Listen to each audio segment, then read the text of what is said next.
بسم اللہ الرحمن الرحیم۔ یہ بیان چل رہا ہے عضو تناسل کو چھونے سے وضو ٹوٹتا ہے یا نہیں۔ اس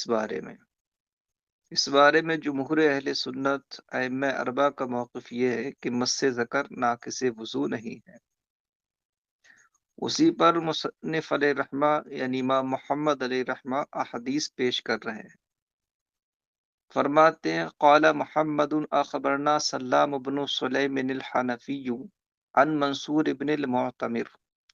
عن ابی قیس عن ارقم بن شرحبیل قال قلت لعبد الله بن مسعود انی احق جسدی وانا في الصلاة فامس ذکری فقال انما هو بضعة منك۔ امام محمد علی رحمہ نے فرمایا کہ ہمیں خبر دی سلام ابن سلیم حنفی نے۔ بیٹا حنفی یہ اس معنی میں نہیں ہے کہ یہ مذہب حنفی رکھتے ہیں، بلکہ یہ قبیلہ حنفیہ سے ان کا تعلق ہے، اس لیے حنفی کہلاتے ہیں۔ ہمیں خبر دی سلام ابن سلیم حنفی نے روایت کر کے منصور ابن معتمر سے، وہ روایت کرتے ہیں ابو قیس سے، وہ روایت کرتے ہیں ارقم ابن شرحبیل سے۔ انہوں نے کہا کہ میں نے حضرت عبداللہ ابن مسعود رضی اللہ تعالیٰ عنہ سے عرض کی انی احق جسدی کہ میں اپنے جسم کو کھجلا لیتا ہوں اس حال میں کہ میں نماز میں ہوتا ہوں۔ فامس ذکری تو میں اپنے شرمگاہ کو چھو لیتا ہوں، یعنی کھجلی کے درمیان میرا ہاتھ شرمگاہ پر پہنچ جاتا ہے بلا حائل کے۔ تو یہ اصل میں پوچھنا یہ چاہ رہا ہے کہ کیا اس سے میرے وضو پر کوئی اثر پڑتا ہے یا نہیں، یعنی میرا وضو تو نہیں ٹوٹتا ہے،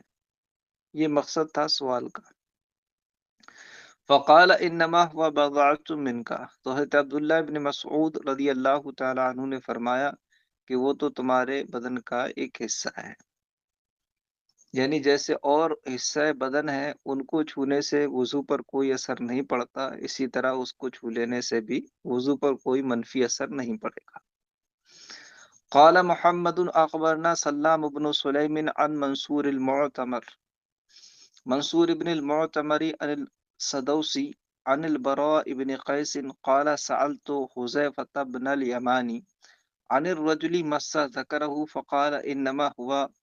کمسہ راسہ۔ امام محمد علی رحمہ نے فرمایا کہ ہمیں خبر دی سلام ابن سلیم نے روایت کر کے منصور ابن معتمر سے، وہ روایت کرتے ہیں سدوسی سے، وہ حضرت برا ابن قیس سے۔ انہوں نے کہا کہ میں نے حضرت حذیفہ ابن یمان سے پوچھا اس مرد کے بارے میں جس نے اپنے ذکر کو چھو لیا ہو۔ تو اب اس مرد کے بارے میں پوچھنے کا مطلب وہی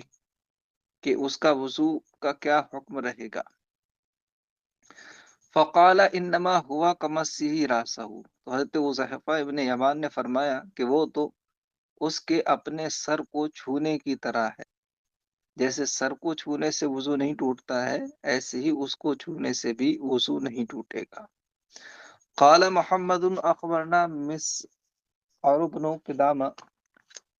قدام عن عمیر بن سعد النخعی قال كنت في مجلس فيه عمار بن ياسر فذكر مس الذكر فقال انما هو بضعة منك وان لكفك لموضعا غيره۔ حضرت مسعر ابن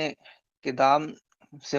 امام محمد نے فرمایا کہ ہمیں خبر دی مسعر ابن قدام نے روایت کر کے عمیر ابن سعد نقعی سے،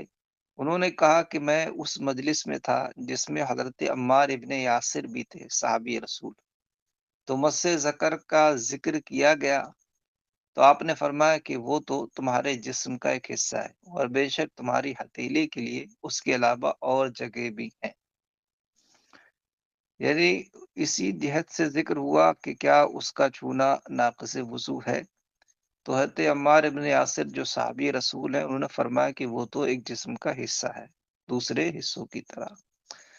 پھر بطور نصیحت فرمایا کہ تمہاری ہتھیلی کے لیے اس کے علاوہ اور بھی جگہیں ہیں، یعنی بلا ضرورت اس کو نہیں چھونا چاہیے، ہاں کھجلی وغیرہ ہے وہ ایک الگ چیز ہے۔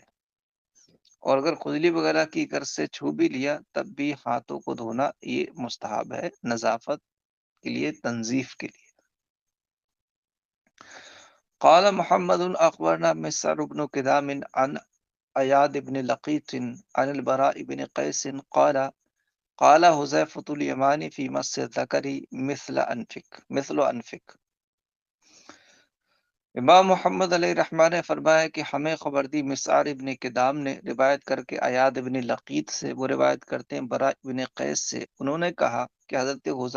حذیفہ ابن یمان نے مسجد ذکر کے بارے میں فرمایا مثل انفک، کہ وہ تمہارے ناک کی طرح ہے، یعنی اس کو چھونا ناک چھونے کی طرح ہے۔ قال محمد اخبرنا مسعر بن کدام حدثنا قابوس عن ابی ذبیانی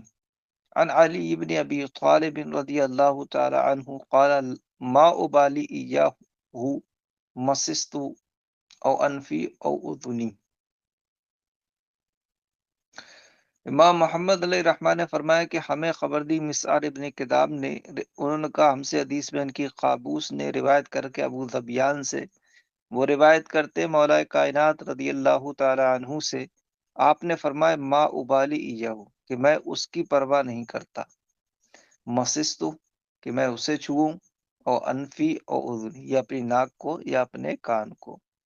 مجھے اس کی کوئی پرواہ نہیں، یعنی میرے نزدیک تمام کا چھونا برابر ہے۔ قال محمد اخبرنا ابو قدینہ یحیی بن المحلبی عن ابی اسحاق الشیبانی عن ابی قیس عبد الرحمن بن ثروان عن علقمۃ عن قیس قال جاء رجل الى عبد اللہ بن مسعود۔ امام محمد علیہ الرحمٰن نے فرمایا کہ ہمیں خبر دی ابو قدینہ یحییٰ ابن محلب نے روایت کر کے ابو اسحاق شیبانی سے، وہ روایت کرتے ہیں ابو قیس عبد الرحمن ابن ثروان سے، وہ روایت کرتے ہیں علقمہ سے، اور وہ حضرت قیس سے، انہوں نے فرمایا کہ ایک شخص حضرت عبداللہ ابن مسعود رضی اللہ تعالیٰ عنہ کے پاس آیا، قالا، اس نے کہا انی مسست ذکری و انا فی الصلاۃ، اس نے کہا کہ میں نے اپنے شرمگاہ کو چھو لیا ہے اس حال میں کہ میں نماز میں تھا، تو اب میرے لیے کیا حکم ہے؟ فقال عبداللہ افلا قطعتہ ثم قال وحل ذکرک الا کسائر جسدک۔ فقال عبداللہ، تو حضرت عبداللہ ابن مسعود رضی اللہ تعالیٰ عنہ نے فرمایا افلا قطعتہ، تو اسے کاٹ کیوں نہیں دیتا؟ یہ فرمانا غیظن ہے، غلظتن، بطور ناراض، بطور جلال ہے یہ، کیونکہ یہ ایسا سوال نہیں تھا جو پوچھا جائے، کیونکہ اس کا جواب بالکل بدیہی ہی ہے، لیکن وہ پوچھ رہا ہے تو آپ نے بطور جلال یہ لفظ فرما دیا کہ پھر اسے کاٹ کر کیوں نہیں پھینک دیتا اگر تیرے نزدیک اس کا چھونا اتنا ہی برا ہے۔ یہ تو آپ نے جلال فرمایا، پھر اس کا حکم بیان کیا، فرمایا ثم قالا، پھر فرمایا وحل ذکرک الا کسائر جسدک، کہ تیرا ذکر تو نہیں ہے مگر تیرے باقی جسم کی طرح ہی، جیسے باقی جسم کو چھونے سے کچھ نہیں ہوتا ہے نماز میں، اسی طرح اس کو چھونے سے بھی کچھ نہیں ہوگا۔